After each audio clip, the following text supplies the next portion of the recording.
এ পর্যন্ত আমাদের ২৬ জন লাশ আমরা হাতে পেয়েছি।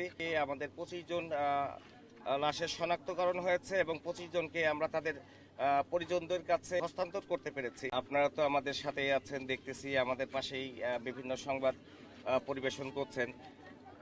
গতকালকে যে ঘটনা ঘটেছে ওই ধারাবাহিকতায় আজকেও আমাদের উদ্ধার অভিযান অব্যাহত আছে।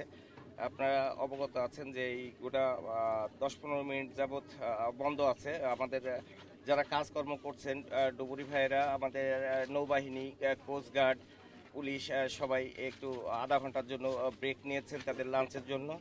এই ফাঁকে আপনাদের সামনে আমি কথা বলছি। এ পর্যন্ত আমাদের ২৬ জন লাশ আমরা হাতে পেয়েছি এবং সদর হাসপাতাল থেকে আমাদের ২৫ জন লাশের শনাক্তকরণ হয়েছে এবং ২৫ জনকে আমরা তাদের পরিজনদের কাছে পৌঁছিয়ে দিতে মানে হস্তান্তর করতে পেরেছি। একজনের লাশ বাকি আছে, তাদের আইডেন্টিফিকেশন হয়েছে, তাদের পরিবার অনেক দূরে, দিনাজপুরে বাড়ি। তারা যোগাযোগ হয়েছে, তারা প্রতিমধ্যে আসতেছে, আসলে আশা করি সেটাও আমরা সুন্দরভাবে ডিসপোজ আপ করতে পারবো।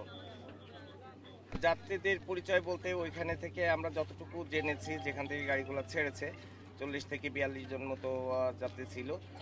আর এইখানে কিছু যাত্রী যখন গাড়ি থেকে নামে, মানে এখানে যখন স্লো হয় ফেরি ওঠার আগ দিয়ে, আপনারা দেখেছেন অবস্থানটা আপনাদের পিছনেই, এখানে কিছু যাত্রী নেমে গেছিল তাদের ওই টুকিটাকি জিনিসপত্র কেনার জন্য দোকানের উদ্দেশ্যে। এই ফাঁকেই এই সামনে যখন পল্টনটা ফাঁকা হয় তখন আর কি টান দিয়ে তোর নিয়ন্ত্রণ হারিয়ে আর কি নদীতে পড়ে যায়। আমাদের উদ্ধার অভিযান আপনারা দেখতে পাচ্ছেন চলতেছে, এই পর্যায়ে আছে।